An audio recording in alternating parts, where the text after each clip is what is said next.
Hey, folks, thanks for joining me on this episode of the Embellish Podcast, a podcast focused on product stories, product storytellers, interesting brand ambassadors, and any other tangent that I happen to come up with. Whether you're a bourbon fan, a geek, a casual observer, or someone just floating through this channel, you're sure to waste a few minutes listening to what I have to say, and I hope you find it interesting. If you got here by chance, please take a moment to hit the subscribe button. I can be found on any podcasting platform that exists.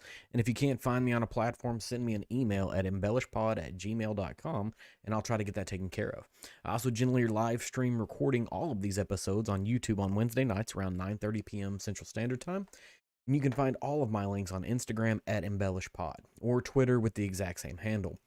I have a website, is www.embellishpod.com. That is also a place to pick up these links, episode details, and even some one-off tasting notes. Today is January the 12th, 2022. We're going to be talking about Are They Real for episode 39 of the podcast. If you're here joining me, thank you for being here. It looks like I got a couple of people online. I want to try this out, see if it'll tell me who it is. Oh, doesn't. Perfect.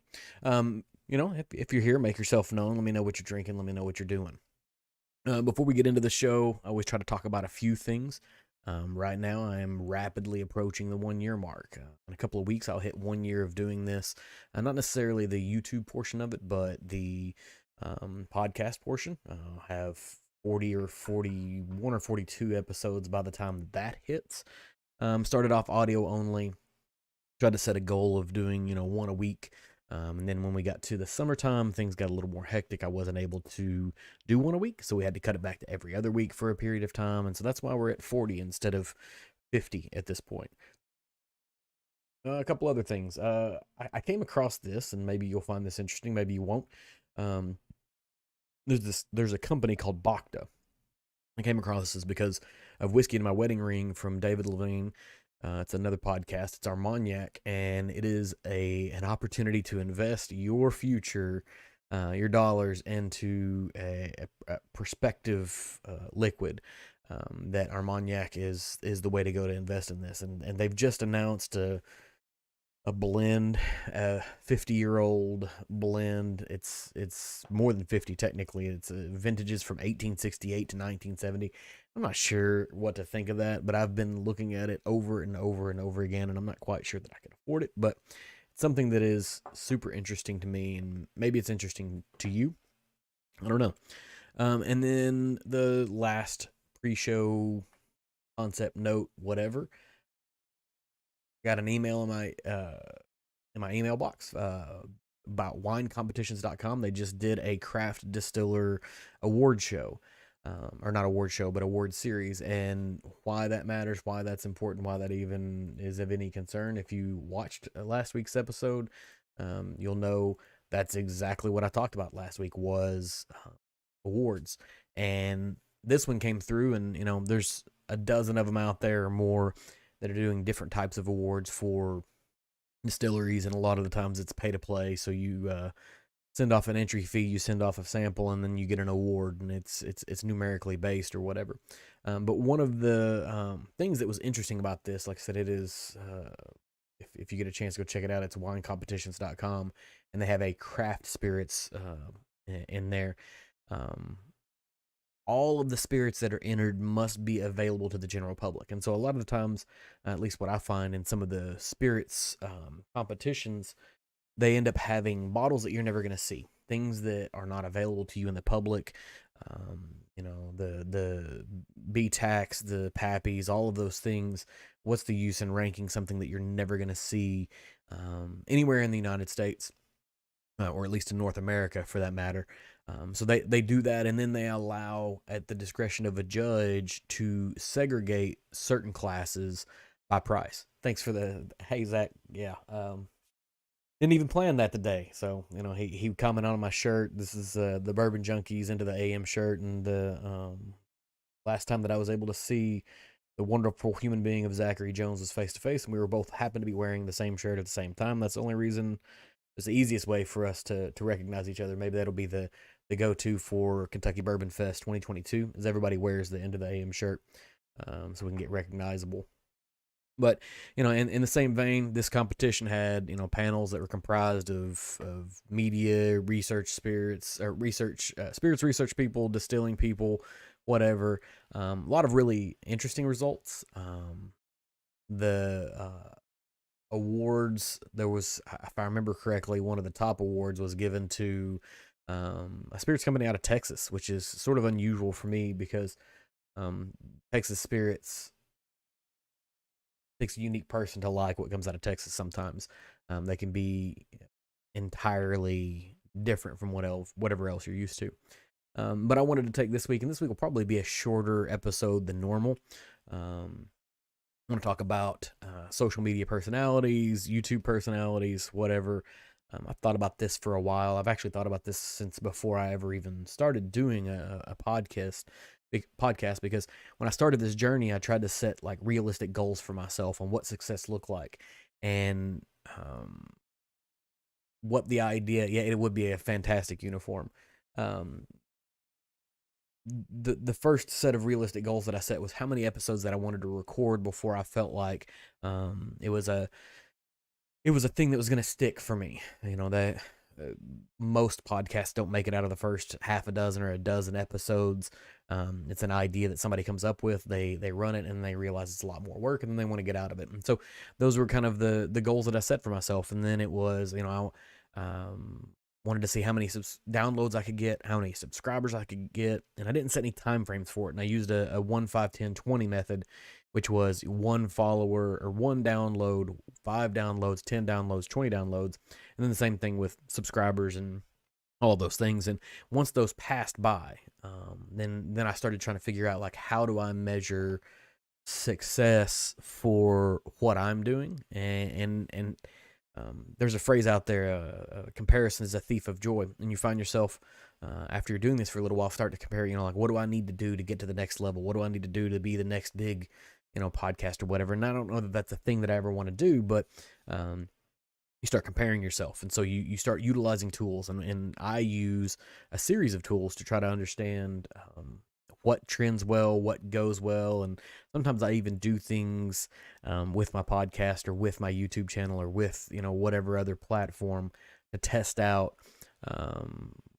is what social media marketing and content creator marketing platforms tell you to do. Are they right? Is there some benefit to what they're telling you to do?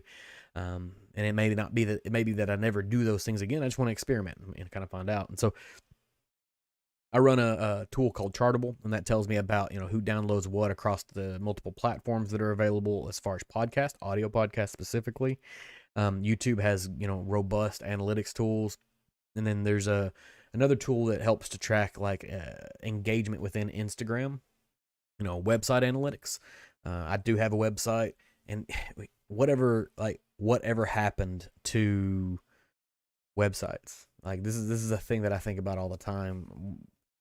I'm old enough that I was around before the internet existed, and then I grew up through the internet's creation, and like a website was the thing that everybody had to have. And now it's a place to get asynchronous communication, things that you're just going to leave and memorialize, but it's not where people go to get new information anymore. Largely they're going to be looking at social media platforms. And so there's analytics that exist there. But you start thinking, like, what does it take to get to 1,000, 5,000, 10,000 followers? And what I found, in prepping for this episode and prepping for my own, experience, is that people who really have 1, 5, 10, 15, 20,000 subscribers, they are in a couple of camps. Either they found a niche that was unexploited and they ramp up hugely, they hit a viral trend, or it's just a long, slow slog. I think about some of the people that I follow currently and some of the YouTube channels that I watch and some of the Instagram people. They'll hit their tiers sort of on an appropriate time frame, and we'll get into kind of some of the metrics of it as we go through talking about this. But going from 0 followers to 2,000 followers in 6 months, there's a lot of things that that can come into play there. And what I noticed is that, if you want to escalate quickly, in these realms, like if you're an Instagram, you've got about three or four different ways to kind of grow your platform quickly. And it's bottle flexes. So if you have bottles and this is all for whiskey tubes, whiskey Instagram, whiskey gram, bourbon gram, whatever you want to call it. But if you have access to bottles that no one else can get, and you can put those up on your feed, you're going to get followers. You're going to get people that are going to want to see what you're posting. And these are all things that I do, and I don't necessarily do them because I'm trying to fit a mold. It's just a part of what happens here. Useless tasting notes, because at the end of the day, what I taste is not what you're going to taste. Bottle porn. So it's just taking a bottle and trying to frame it in the most attractive fashion. And the last week I did one with the King of the North bottle from the Bourbon Junkies that I put together, and that was like it takes a lot of time to do that. And then being like a reshare master, like if you go out and you find people that are posting stuff and you just reshare their stuff over and over and over again, you may end up getting followers that way. Within YouTube, clickbait titles, that's the way you get followers. Absolutely. You throw in just a series of clickbait garbage, and people will kind of come along. Lists are another one. Best of lists, things not to do lists, whatever. And then more recently with TikTok, I don't know what you do to get followers there. That's a confusing platform, and I'm probably not the target audience for it. But what I've found is that social media accounts, largely all social media accounts, have fake followers. And fake followers aren't necessarily followers that you've purchased. They're just what are considered low quality, meaning that they are low interaction. They followed for some specific reason. I did a giveaway a few months ago for reaching 400 followers on Instagram, and I didn't do one of those like and share and tag a friend thing, because as soon as you tag the friend, well, now the friend's going to come and look, and they're going to say, oh, I want to try to get access to the bottle, and so they'll tag somebody, and so you artificially grow your numbers, and you're not getting a good idea of what your audience actually looks like.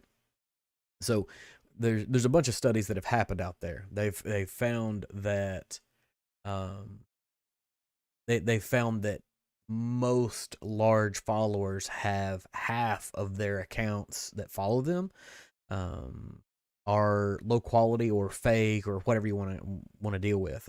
Everybody's got them. It's just a matter of how many do you have, and where did they come from. Fake followers and ghost followers. Ghost followers are people who are sign up but never interact. And not all of the people who sign up to follow you are interested in interacting with you. That's perfectly fine. They just want to read and move on. They want to be lurkers. And I'm a lurker on a lot of things. I don't interact hugely, but for most social media marketing and most groups that are trying to grow a platform, they're going to target 3 or 4 platforms. They're going to target Facebook, YouTube, and Instagram. And what most people utilize all 3 platforms. Most people that you're going to interact with on social media are going to use all 3 of those platforms. Yeah, you do have to get half naked on TikTok, and I don't think anybody's interested in that from me. So yeah, it's a good point, Zach. Maybe that's the next thing that I'll try to do something like that, and that may be part of the bottle porn thing. I need to have a bottle bunny to come in and post for some pictures with some post somewhere or whatever. But one thing that I've noticed that's sort of peculiar is that you have users that are pretty dedicated to a specific platform. And once they're dedicated to that specific platform, it's hard to get them to jump to another one. And a prime example for me is Monday Night Sucks with Tim and Jack. They started pretty heavily on Instagram. They do Instagram lives every Monday night. They record for an hour or 2 or 3 or however long the conversations happens to run. But they've tried to start pushing towards YouTube, and for a couple of guys that accumulated between the two of them, they have 12 or 15,000 roughly social media followers on Instagram. Whenever they make that hop to YouTube, it's tough to get people to transition that were Instagram followers, get them to transition onto YouTube and be able to interact with that platform, and then vice versa. Folks that are like heavily like Zach Jones here, he's a heavy YouTube user, a very light Instagram user. You won't see him doing a whole lot of things on Instagram specifically. While he has an account and he has the ability to interact with folks, he just doesn't do it. And then Facebook is where, you know, all your aunts and uncles are going to be, and they're going to be posting pictures of their grandkids or their nieces and nephews or whatever. And so that's a different platform altogether. But cumulatively, you know, Facebook itself has, you know, 3 billion users. YouTube has 2.2, and then Instagram's somewhere around 1.3 billion users. But most of those users are going to be non-engagers. And then when you look in, like, we're only concerned about North American market folks, and we're looking at, you know, 170 million instead of billions or whatever. But what does this have to do with WhiskeyTube, Whiskey Instagram, Whiskey wherever? I joked with Ian, and he may or may not be here. I saw where he just followed me on YouTube. He goes by Barrel Proof Nerd on Instagram. We were going back and forth on a chat. I don't know, a month or two ago, and in the process of having our chat, I said, you know, it's really nice to be under 1,000 followers on YouTube, because no one can accuse me of purchasing my followers, because anywhere, if you've spent any time online, you can buy followers on any platform. You can buy them. They're going to be low quality followers. They may not be real. They may be bots, maybe whatever. But the bottom threshold is 1,000. Like, them, you know, for $3, you can get 1,000 followers or whatever. And I'll say that I have never purchased followers for a personal platform.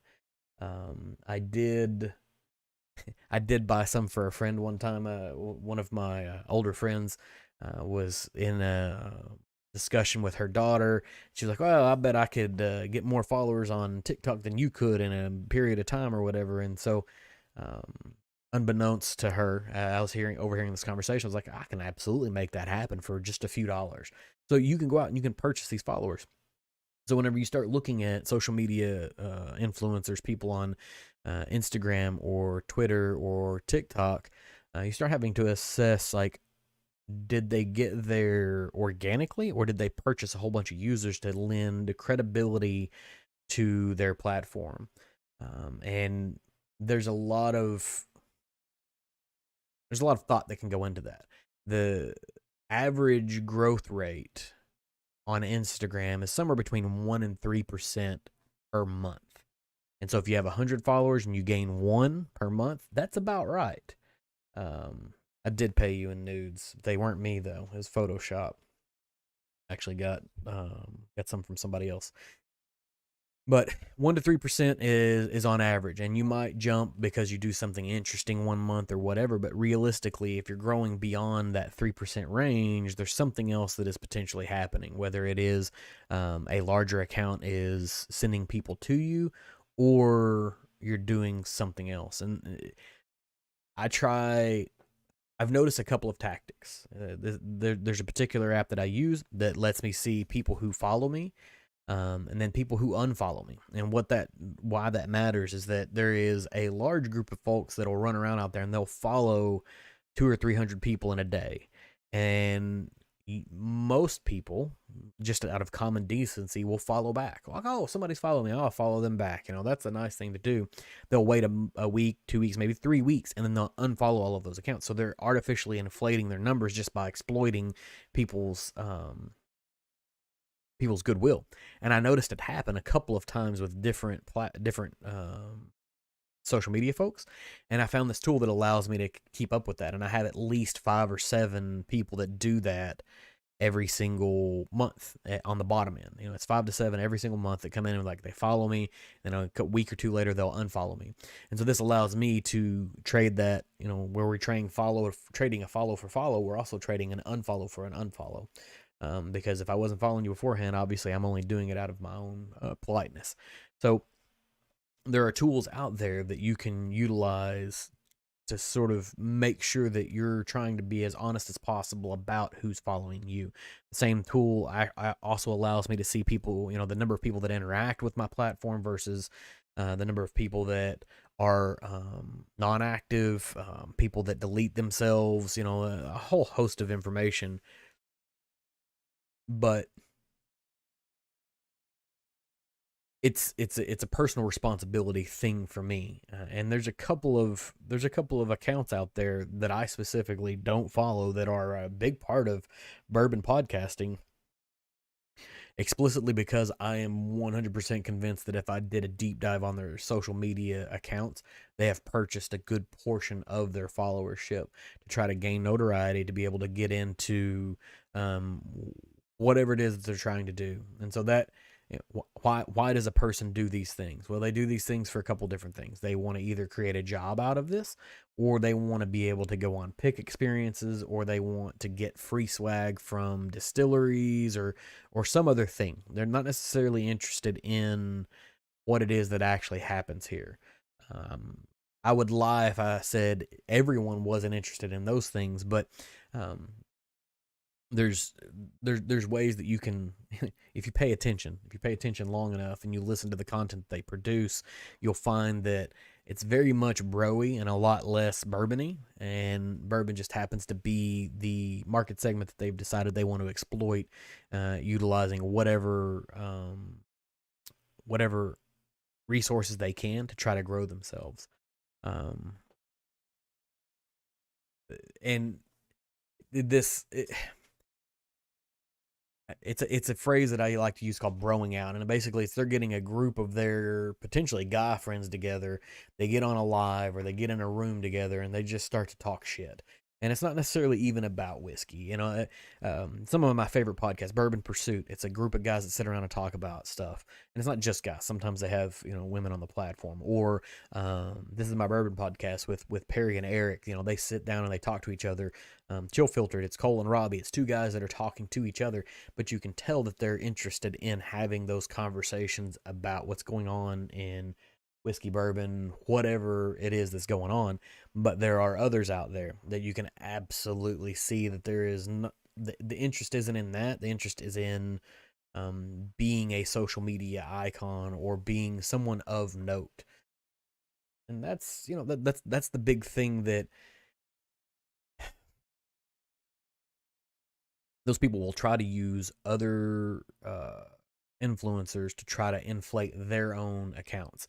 Over the last year, I've had an incredible opportunity to meet a couple of people that have pretty significant Instagram accounts, YouTube accounts, whatever, and I've done my dead level best to not publicize those interactions because I'm not there to meet them to grow my own channel. Because at the end of the day,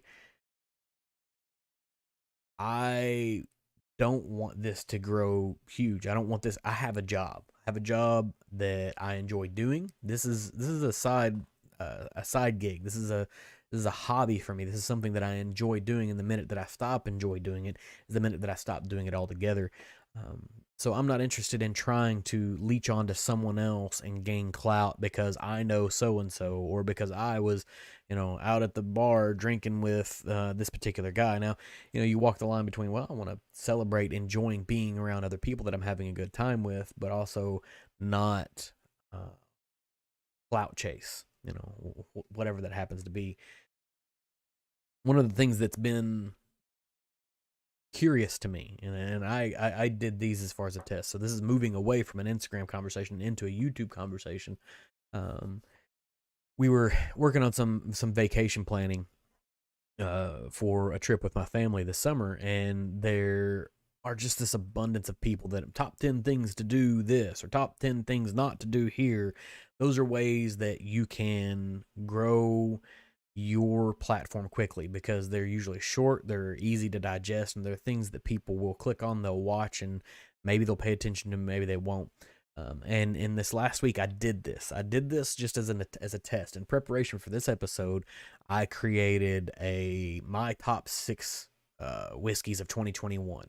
Now, everything I said in there is what I actually believe, but that's not the type of video that I normally do. Normally, this is a one-way conversation where I'm talking to the void here about something that I just find super interesting, and it's not about tasting notes or this bottle's the best or any of those things. But I did it because I wanted to see what engagement looked like, and what I found is that top 6 list gained more views in a 48-hour period than anything I've done in the last year. And that's, I don't want to say it's discouraging. It's exactly what every so you want to start a YouTube channel video suggests you do. Short, to the point, a list of things, not to do, a list of things to do, whatever. It worked. It's exactly what YouTube, the algorithm, likes. It's what the YouTube viewers like. It's whatever it is. And then clickbaity titles, being able to say, well, like create an interesting and dynamic title. When I was in high school, I did the school newspaper, and part of that was being able to craft a interesting title to an article that you're going to write. We're 16, 17-year-old kids. We're not going to create one that's interesting, but we were always told, it's got to be like this is an outdated concept, but it's got to be like a skirt. It's short enough to be interesting, but long enough to cover the subject. And that's sort of what it's after. But I went back through my catalog about a month ago, similar concept in preparation for this, and started changing the names of some of my older videos or podcasts that I'd put on YouTube to make them a little more clickbaity. And lo and behold, the viewership of those videos climbed as well. And so those things that they're suggesting, they work. And it feels, I don't know, it doesn't necessarily feel like a cheat code because everyone knows what it is. It's almost like the Contra cheat code from the late 90s, is that everybody knew exactly what it was, so it wasn't necessarily a cheat anymore, but exploiting a weakness in the system to be able to grow your brand is, I don't know, it's not necessarily dishonest. I don't even want to say it's dishonest, because at the end of the day, everything on social media is fake. These are all crafted personalities, versions of ourselves that aren't necessarily what we are at home around our children. I remember when I worked in radio in college, there's like, everybody has their normal voice and they have a radio voice, and the two things are different from each other. And it's something about sitting in front of a microphone changes you. Well, as soon as you start creating content and you're doing things like this, there's a slightly different version of your person that pops out. It's not the at home John. It's not the at work John. It's not the when you're in your friend group John. It's the social media John. And so everyone here is slightly dishonest. They're a persona. Everything here is sort of fake, and we don't necessarily need to take it super seriously. But trying to be as honest about it as possible, I think is what I'm specifically about. And I wanted to take a little bit of time tonight to talk about some of the things that folks are doing, some of the things that you're able to watch with your own eyes, some of the things that you just kind of keep in the back of your head. Everyone in social media hopes to keep a followers to followees ratio of 1-to-1, so you don't look like you don't have any followers or whatever. But at the end of the day, what does that really matter? It largely doesn't. But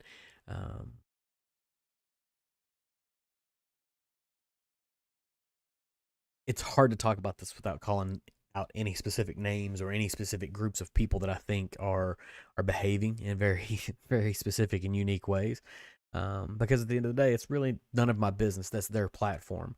But I will do my dead level best not to participate in what it is that they're doing, what it is that other folks are doing, and just kind of stay in my lane and slowly grow this particular platform, this particular podcast. And in that vein, in the same way that when I hit 400, I gave away a bottle, and when I hit 500, I'm going to give away a bottle as well. But I'm not going to do the everybody share with a friend. It's going to be, this is the list of followers I had whenever I hit 500, and I'm going to draw a name out of a hat. And if that person responds, I'll send it to them. If they don't respond, I'll do it again. And we'll keep doing it until the bottle actually gets sent off. At the end of the day, I just want to sit here and I want to talk about things that are interesting to me. And oddly enough, I got concerned in the middle of the summer that I had to come up with 52 ideas for the year, and then I have to come up with 52 52 ideas for the next year and 52 ideas for the year after that. For as long as I want to do this, if I want to do one a week to continue to come up with it, like eventually you'll run out, right? And I already have the next 12 or 15 ideas of what I want to talk about in a place. Zach, there's nothing to call you out for. You're exactly who you are in real life versus online. But you're also not trying to craft a persona to be able to gain followers. You're just trying to be a little bit of a troll, and we'll always appreciate that. And so maybe that's the caveat I should put in place, is that if you're a troll, none of this applies. But I think that's going to be probably where we'll end tonight. Like I said, it's going to be a shorter one. We're only at about 30 minutes. We didn't do a ton of circular talking. Maybe we didn't even cover a whole lot of like useful content. I have all these wonderful charts and pieces of data that I could talk about, but I don't know that it's necessarily useful. At the end of the day, most of the folks on Instagram and YouTube are trying to exploit your attention and your followership to be able to gain some leverage on a brand somewhere, to get something for free, or to be able to create a job for themselves. So just be aware of that. And as long as you're okay with that social contract that exists, move on. It's not the end of the world. So thanks for joining me tonight or today or whenever you happen to catch this. I hope you found this episode entertaining. If you did, please leave me a review on whatever platform you have to be consuming this, and leave a comment if possible. And if you also have an opportunity, go out and follow Zachary Jones anywhere he is, because he's here just about every single week. And if I ever needed mods, he'd be one. Hit me up on social media. At Twitter or Instagram using EmbellishPod, maybe even TikTok, if I can ever figure out how that thing works. And you can give me a follow and you can keep up with what's going on here. I can be found at embellishpod.com with all of my links, accounts, and contact details. And I'll be back at it again next week with another new offering for you. Until then, cheers and thank you for